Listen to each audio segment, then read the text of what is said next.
masalah ringan saja lah. Misalnya kisah cinta kisah cinta kita buat novel roman, kisah cinta adalah karyawan dalam suatu perusahaan gitu. Itu bisa juga ya. Seperti sini contoh saya, ini novel saya Menggapai Tajir Cinta.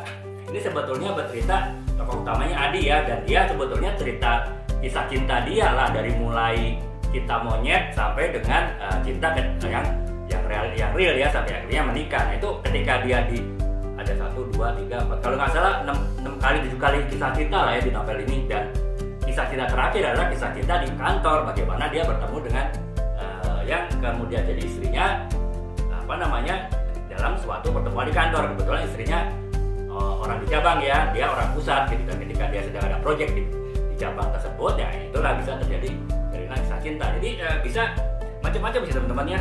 Untuk membuat suatu office story itu bisa kita gali baik dari sisi personalnya, yang tadi yang paling mudah adalah kisah cinta dalam antar karyawan, atau sisi yang lebih besar lagi ya, bahkan sisi korporasi. Misalnya tadi kan saya bicara antar karyawan ya, antar karyawan kita bisa bicara office politik ya, jadi kelompok-kelompok dalam suatu kantor yang saling bergesekan, saling bersaing. Itu kan berarti tidak antar karyawan, tapi lebih besar skopnya kan daripada sekedar kisah cinta gitu.